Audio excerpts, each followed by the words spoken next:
Audio book वाङ्मय 53 धर्मतंत्र का दर्शन और मर्म चैप्टर 1 पार्ट 25 धर्मतंत्र एक सर्वसमर्थ सत्ता। समझा यह जाता रहा है कि धर्म कुछ एक भावुक भक्त जनों, पुरातन पंथियों, पूर्वाग्रह ग्रस्तों की रंग बिरंगी कल्पना उड़ाने का समुच्चय है। व्यक्तिवादी संकीर्णता का परावलंबन पलायनवाद का दर्शन ही प्रकारांतर से धर्म धारणा का प्रतिपादन और कार्यक्षेत्र है। उसके प्रभाव चक्र में फंसकर व्यक्ति यथार्थता का पर्यवेक्षण करने में असमर्थ हो जाता है। फलतः भ्रम जंजालों में उलझाता ऐसी रीति नीति अपनाता है जो सार्वजनिक हित साधन की दृष्टि से निरर्थक जैसी बनकर बैठ जाती हैं। आमतौर से विज्ञ समाज की मान्यताएं धर्म के संवर्धन में इसी से मिलती जुलती पाई जाती हैं और वे उसे कूड़ा करकट समझकर उपेक्षा से मुंह मोड़ लेते हैं। अच्छा होता वे उसे सुधारने का प्रयास करते और अवांछनीय आधिपत्य एवं प्रवचन को निरस्त करके सुधारक का स्थान ग्रहण करते, पर ऐसा हुआ नहीं, होता भी नहीं। कारण यह है कि धर्मतंत्र की शक्ति एवं उपयोगिता के संबंध में गंभीरता पूर्वक विचार नहीं किया गया और उसे कूड़ा करकट समझकर मनीषा और प्रतिभा द्वारा मुंह मोड़ लिया गया।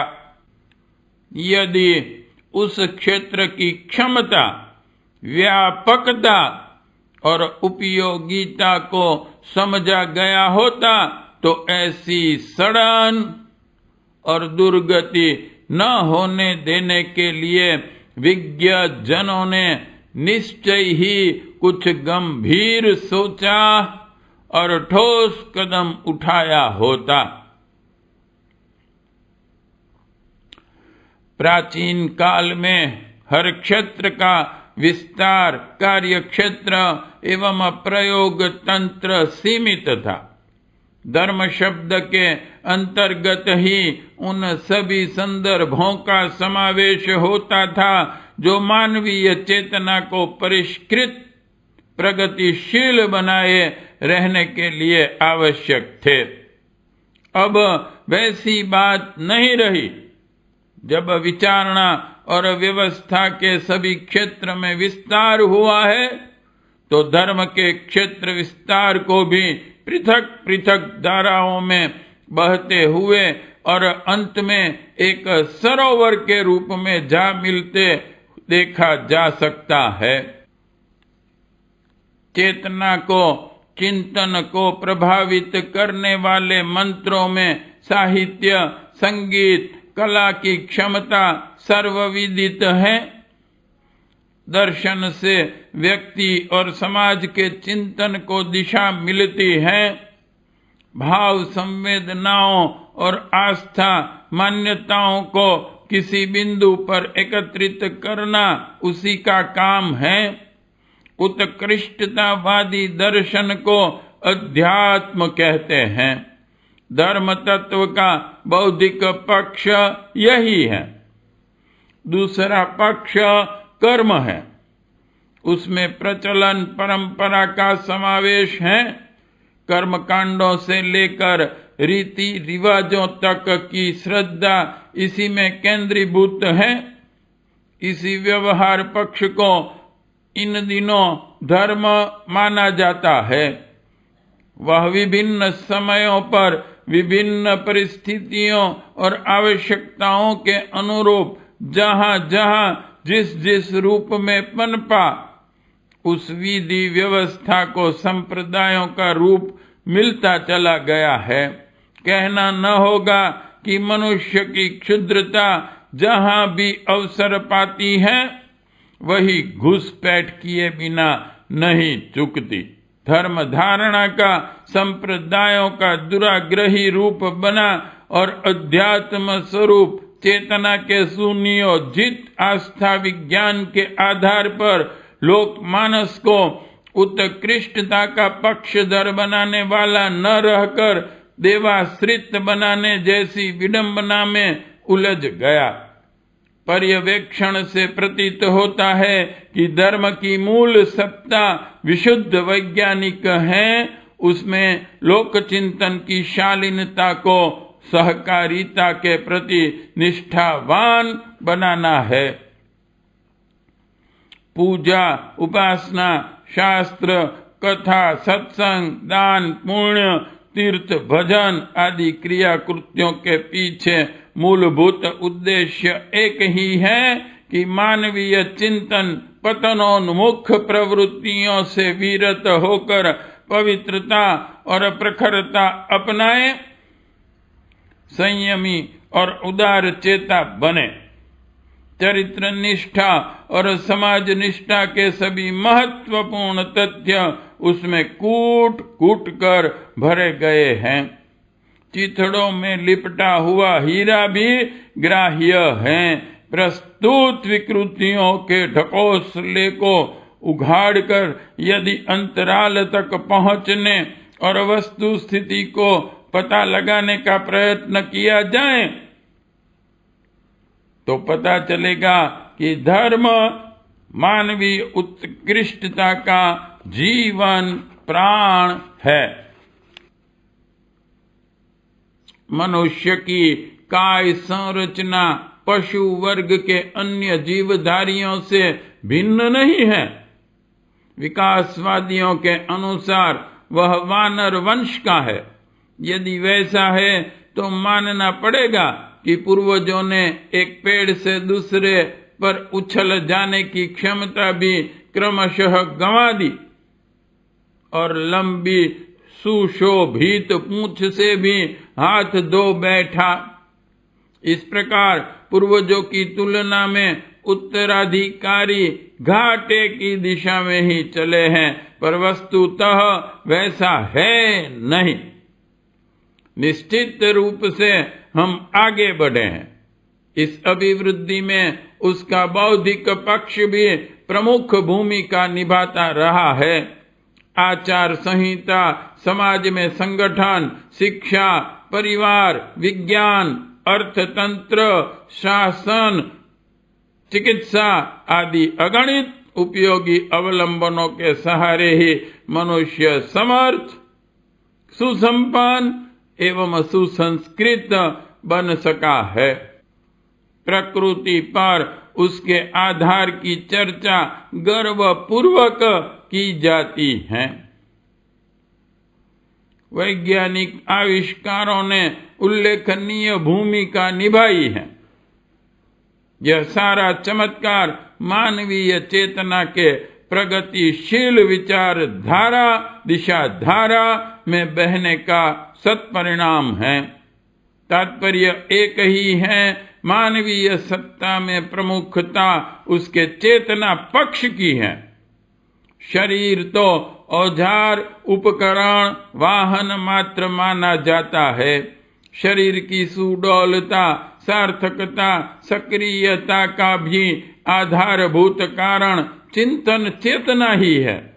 यदि वे गड़बड़ाने लगे तो भली चंगी काया को रुग्ण, अदक्ष, कुरूप बनने और अकाल मृत्यु का ग्रास बनने में देर न लगे। हर दृष्टि से चेतना की ही गरिमा, वरिष्ठता सिद्ध होती है। इसी दशा में जो विज्ञान दर्शन निर्धारण प्रवाह उसे सुनियोजित दिशा धारा प्रदान करता है, उस धर्म तत्व की महिमा उपयोगिता इतनी ऊंची ठहरती है कि उसे एक शब्द में मनुष्य का भाग्य विधाता कहने में कोई अत्युक्ति नहीं है। यदि उसका अस्तित्व उभर कर आगे न आया होता तो शारीरिक संगठन एवं मानसिक संरचना की दृष्टि से अनेक प्राणियों की तुलना में ओछा पड़ने वाला आदमी इतना ऊंचा न उठा सका होता जितना कि इन दिनों जा पहुंचा है। साधन सामग्री का अपना महत्व है, पर शरीर के लिए सुविधाएं उसी को चाहिए। पंच तत्वों का बना शरीर पदार्थों पर ही निर्वाह करता है, पदार्थों में ही मोद मनाता है। उसकी सत्ता एवं प्रकृति अपने सजातीय को चाहती समेटती हैं तो वह स्वाभाविक है। वैज्ञानिक उपलब्धियां, अर्थतंत्र के आधार पर मिलने वाली सुविधाएं और शासन द्वारा की जाने वाली व्यवस्थाएं मिलजुल कर काय कलेवर का सामुदायिक विकास का आधार खड़ा करती हैं। यह आवश्यक तो है पर पर्याप्त नहीं। अंतः चेतना का स्तर गया गुजरा हो, उसमें आदर्शों का, मर्यादाओं का समावेश न हो तो पशु जगत की तरह हर समर्थता अपने से छोटों के लिए संकट ही उत्पन्न करती चली जाएगी। पशुओं में प्रकृति ने मर्यादा अनुशासन की चेतना रखी है, इसलिए वे विनाश भी सीमित ही कर पाते हैं। यों समर्थ स्वच्छंद मनुष्य की उच्छृंखलता तो सर्वनाश ही करके रख सकती है। उद्दंड मनुष्य अपना और दूसरों का अहित ही अहित करेगा। पशुता पैशाचिकता की दुष्प्रवृत्तियों से विरत करने और उसे पवित्रता प्रखरता प्रदान करते हुए सर्वजनीन विकास में सहभागी बनने की प्रेरणा धर्म तत्व के अतिरिक्त और कहीं से नहीं मिल सकती। साधनों के उत्पादन में विज्ञान, अर्थतंत्र, शासन की समन्वित भूमिका ने मनुष्य को साधन संपन्न बनाया है। उपभोग में विग्रह खड़ा न हो, समृद्धि का सही उपयोग हो, यह उत्तरदायित्व शासन वहन करता है। इतने पर भी मूल प्रश्न जहां का तहां बना रहता है कि यदि चेतना का स्तर गया गुजरा रहा तो फिर जो कुछ हाथ में होगा उसे दुर्व्यसनों में, दुष्प्रवृत्तियों में ही नियोजित किया जा सकेगा। फलतः परिणाम ऐसे भयंकर होंगे जो दरिद्रता की तुलना में कहीं अधिक कष्टकारक सिद्ध होंगे। इन पंक्तियों में यह कहा जा रहा है कि मानवीय चिंतन के साथ उत्कृष्टता का जुड़ा रहना ही साधनों को सार्थक बना सकता है। चिंतन ऊंचा हो तो ऋषियों की तरह स्वल्प साधनों में भी बादशाही से बढ़कर सुखी, समुन्नत एवं शानदार जीवन जिया जा सकता है। इसके विपरीत यदि आंतरिक निकृष्टता का बोलबाला हो तो समझना चाहिए वैभव का वैसा ही दुष्परिणाम होगा जैसा कि रावण, कंस, हिरण्यकश्यपु, जरासंध, वृत्तासुर आदि को अपने समुदाय समेत भुगतना पड़ा था। महत्ता, संपदा को, समर्थता को तो मिलनी चाहिए, पर यह नहीं भुला दिया जाना चाहिए कि दूरदर्शी विवेकशीलता मेघा प्रज्ञा के अनुभव से वह सारी विभूतियां बंदर के हाथ पड़ने वाली तलवार का काम करेगी और उस पुरुषार्थ सौभाग्य का परिणाम हितकर न बनकर विनाशकारी ही सिद्ध होगा। तथ्य को समझा जा सके तो चिंतन की उत्कृष्टता ही सर्वोपरि ठहरती है। उसे विकसित करने के एकमात्र अवलंबन धर्मतंत्र को इस विश्व व्यवस्था में सर्वोपरि स्थान सम्मान मिलता है। फिर उसकी उपेक्षा क्यों हुई? उत्तर एक ही है कि उनका स्वरूप, प्रभाव एवं विनियोग ठीक प्रकार समझा नहीं गया। यदि वैसा होता तो शासन सत्ता को, अर्थव्यवस्था को, वैज्ञानिक उपलब्धियों को महत्व देने वाले यह भी सोचते कि यदि चेतना को परिष्कृत कर सकने में एकमात्र समर्थ सत्ता धर्म को पिछड़ी स्थिति में छोड़ दिया गया तो फिर अन्य सभी उपलब्धियां निरर्थक बनकर ही रह जाएंगी, वरन उनका दुरुपयोग होने पर वे विघातक तक भी सिद्ध होंगी। बुद्धि तंत्र को बहुत महत्व दिया जाता है।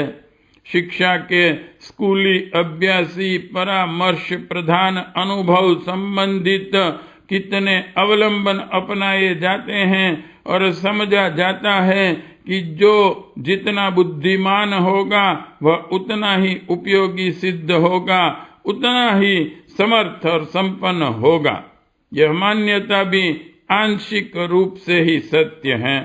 बुद्धि के सहारे वैभव कमाया जाता है, उसमें संदेह नहीं, पर उस वैभव का श्रेष्ठतम उपयोग करके उसका वास्तविक, परिपूर्ण एवं श्रेयस्कर लाभ कैसे उठाया जा सकता है, इसका निर्धारण उस प्रज्ञा के बिना संभव नहीं जो धर्म धारणा के सहारे ही उत्पन्न एवं परिपक्व की जाती है।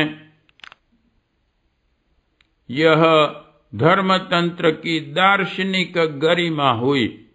उसका एक दूसरा पक्ष भी है, धर्मतंत्र के प्रस्तुत स्वरूप का जनता पर प्रभाव और साधनों का बाहुल्य। यह दोनों ही शक्ति स्रोत ऐसे हैं जिनके सहारे व्यक्ति और समाज की परिस्थितियों को जमीन से आसमान तक उछाला जा सकता है, नरक से वीरत करके स्वर्ग के साथ जोड़ा जा सकता है। आज धर्म के प्रति उपेक्षा, अवमानना का दौर है, फिर भी उसके जीर्ण शीर्ण कलेवर को यथावत बनाए रहने में कितनी धन शक्ति और जनशक्ति नियोजित होती है, इसे देखकर आश्चर्य होता है।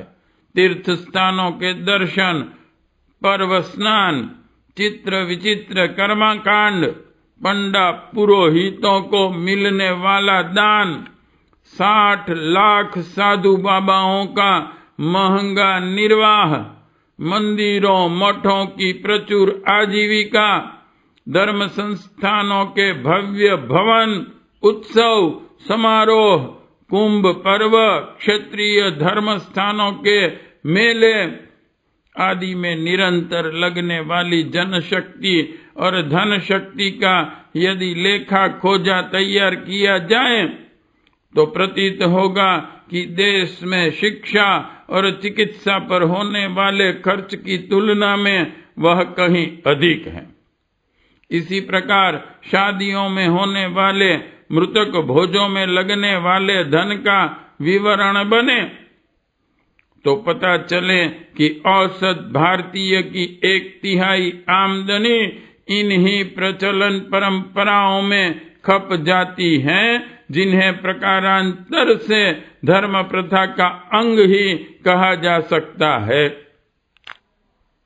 यह तो प्रत्यक्ष एवं सामूहिक रूप से धर्म प्रयोजनों के लिए नियोजित होने वाली श्रम संपदा की चर्चा हुई। व्यक्तिगत रूप से कितने लोग कितना जप तप पूजा पाठ व्रत दान आदि इस निमित्त करते रहते हैं, उस सब का भौतिक आकलन किया जा सके तो प्रतीत होगा कि राजतंत्र में नियोजित शक्ति तो दबाव देकर वसूल की जाती है, किंतु धर्मतंत्र के लिए वह स्वेच्छा श्रद्धा के आधार पर समर्पित किया जाता रहता है। विचारणीय है कि जब कलेवर के लिए इतना हो सकता है तो जीवंत धर्म के लिए कितना कुछ जन सहयोग अर्जित हो सकता है और उसके सुनियोजन से उज्जवल भविष्य की संरचना से कितना बड़ा योगदान संभव हो सकता है। भारत की 70% से अधिक जनसंख्या निरक्षर हैं और लगभग 80% जनता गांवों में रहती है। असली भारत यही है। छोटे छोटे देहातों में शिक्षा का अभाव, यातायात के आधुनिक साधनों से रहित आबादी, पिछलेपन का वातावरण, इस प्रकार की विषम परिस्थितियों में राजनीति, अर्थशास्त्र, समाजशास्त्र जैसे आधारों पर दी गई शिक्षा भारतीय जनमानस को प्रभावित कर सकने में सक्षम नहीं। 80% जनता तो उसे हृदयगम ही नहीं कर सकेगी। भारतीय जनता की आस्था धर्म प्रधान है। उसकी चिंतन शक्ति धार्मिकता के साथ गुंथी हुई है, अस्तु उसे उसकी परंपरागत मनोभूमि धर्म रुचि के सहारे ही प्रभावित किया जा सकता है।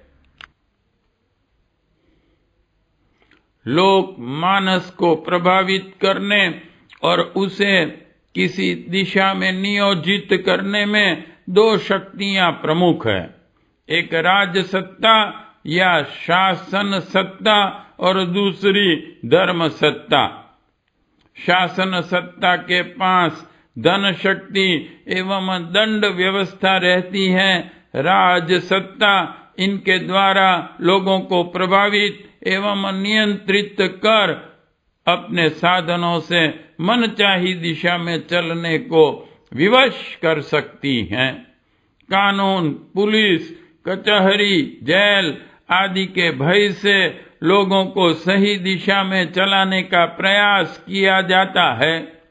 धन का आकर्षण और दंड का भय, इन दो माध्यमों ने शासन के हाथों में वह शक्ति समाहित कर दी है जिसके उपयोग से वह जन प्रवृत्तियों को जिधर चाहे उधर मोड़ सकता है।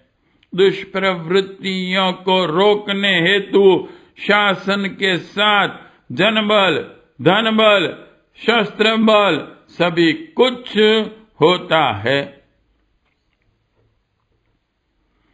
हिटलर ने अपने समय में देश के नागरिकों के चिंतन प्रवाह को मोड़ने में महत्वपूर्ण सफलता प्राप्त की थी।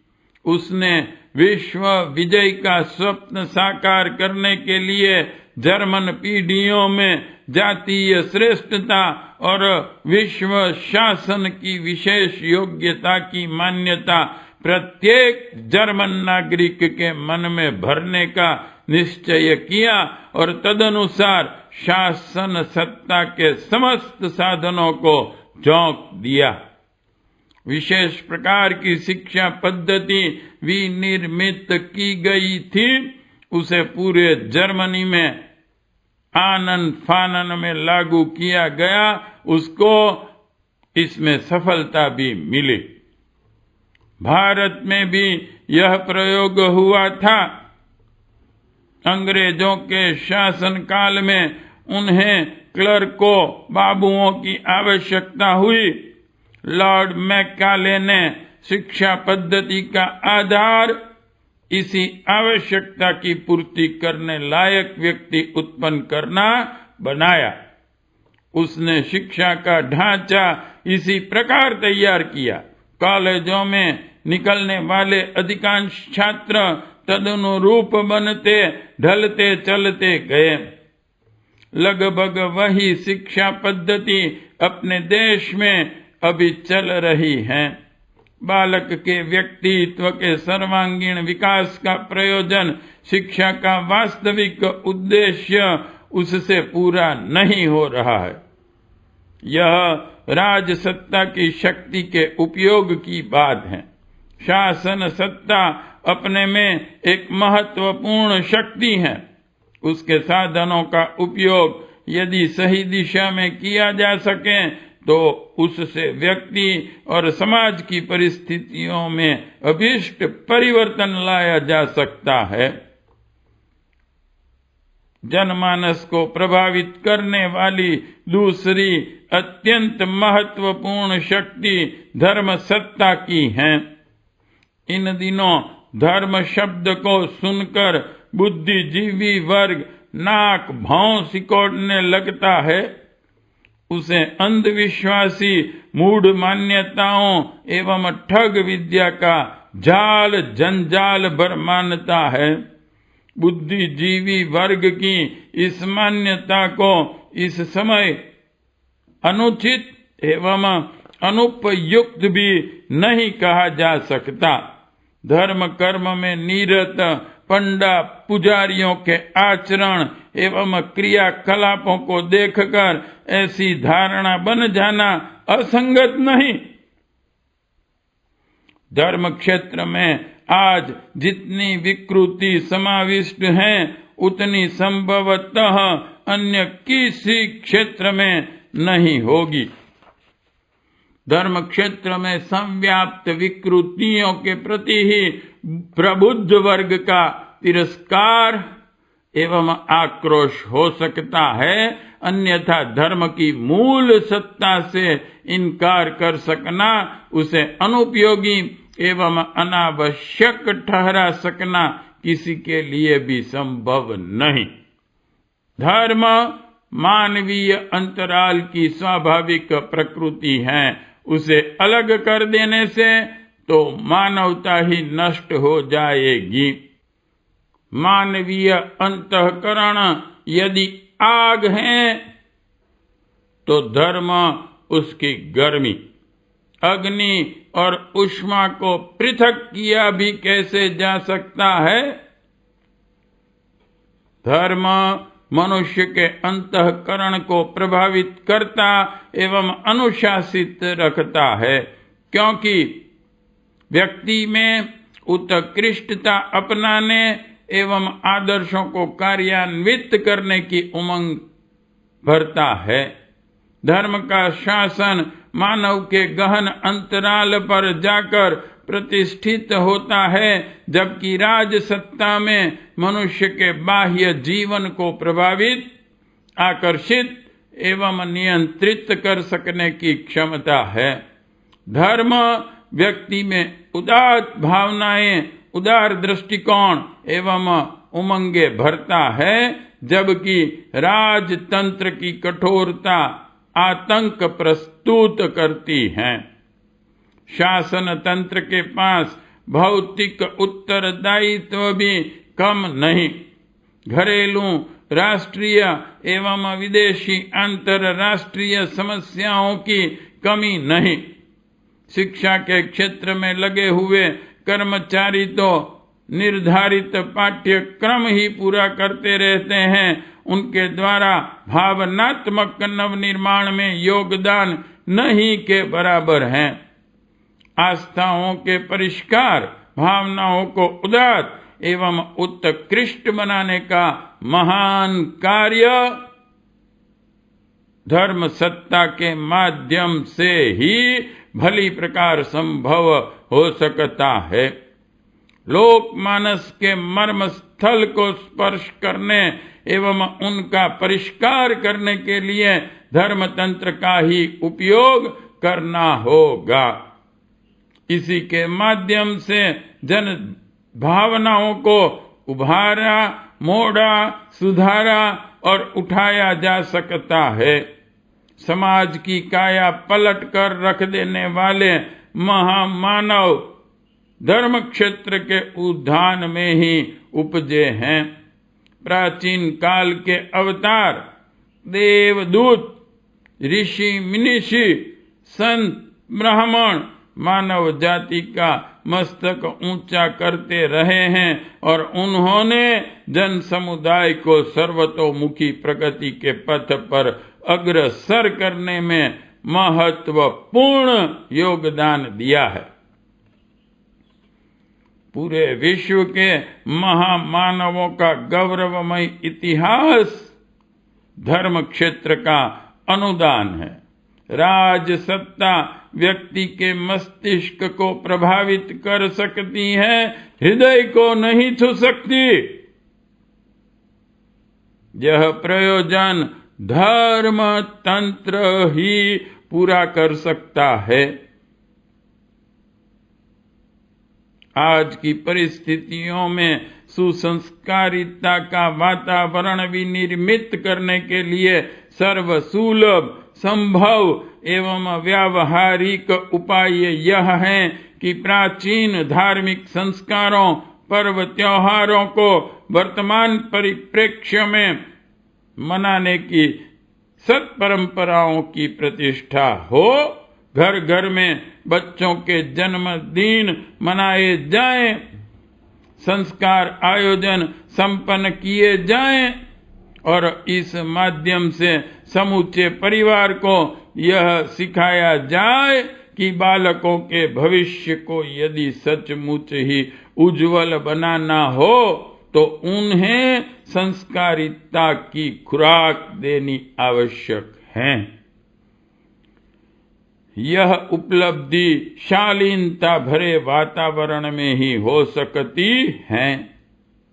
इसके लिए न केवल माता पिता वरन परिवार के सभी सदस्यों को अपना कर्तव्य पालन करना होता है। यह कैसे करना चाहिए, किसको क्या करना चाहिए, इसकी सैद्धांतिक शिक्षा इन संस्कारों के आयोजनों के सहारे उस घर के प्रत्येक व्यक्ति को दी जा सकती है। संस्कारों में पुंसवन, यज्ञोपवीत, विवाह, वानप्रस्थ, जन्मदिन, विवाह दिन, पूर्वजों का श्राद्ध पर्व ऐसे आयोजन हैं जो परिवार के लोग ही मिलजुल कर मना सकते हैं। सुविधानुसार मित्रों, पड़ोसियों को भी आमंत्रित किया जा सकता है। इन अवसरों पर भावनाएं उमड़ती हैं और आत्मनिर्माण एवं परिवार निर्माण के अनेकों सूत्र लोगों के गले आसानी से उतर जाते हैं। अनेकों व्यक्ति दुष्प्रवृत्तियां त्यागते और सत्प्रवृत्तियां अपनाते हैं। समाज निर्माण के लिए सामूहिक प्रशिक्षण पर्व और त्योहारों के माध्यम से बहुत ही सरलता एवं प्रखरता के साथ संपन्न हो जाता है। सभी जानते हैं कि दीपावली आर्थिक संतुलन का, वसंत पंचमी विद्या बुद्धि का, शिवरात्रि श्रेय साधना का, होली सामूहिक स्वच्छता श्रमदान का, गायत्री जयंती भागीरथी तप साधना का, गुरु पूर्णिमा अनुशासन का, श्रावणी सुरक्षा तथा संगठन का, विजयादशमी शक्ति संवर्धन का पर्व है। राम नवमी मर्यादा पालन की प्रेरणा पाने और कृष्ण जन्माष्टमी गीतोक्त कर्म योग को आचरण में उतारने के पर्व हैं। रामायण कथा, भागवत कथा, सत्यनारायण कथा आदि के माध्यम से भी समय समय पर स्थान स्थान पर लोक शिक्षण के क्रम चलाए जाते हैं और उनका प्रभाव भी पड़ता है। अपने देश के विभिन्न भागों में विभिन्न पर्वों का महत्व अलग अलग ढंग से है। जहाँ जिसका प्रचलन अधिक है वहाँ उसे उभार कर भावनात्मक परिष्कार का महत्वपूर्ण कार्य संपादित हो सकता है।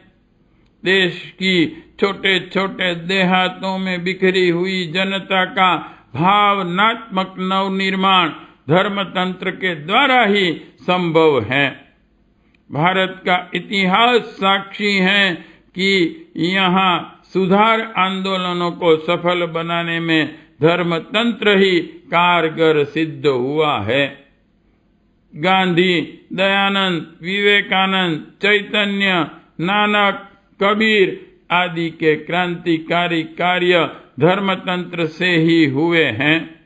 चाणक्य, बुद्ध, महावीर, शंकराचार्य, समर्थ रामदास, संत ज्ञानेश्वर, नामदेव आदि ने जनमानस को क्रांतिकारी मोड़ दिए हैं। उन सब ने धर्मतंत्र के साथ जुड़ी लोक श्रद्धा को सामूहिक सुधारों के लिए प्रयुक्त करने का सफल प्रयत्न किया है। आज भी नैतिक, बौद्धिक एवं सामाजिक परिवर्तन के लिए जिस विचार क्रांति की आवश्यकता है वह धर्म तंत्र के सहारे ही संभव होगी। पार्ट 25 समाप्त।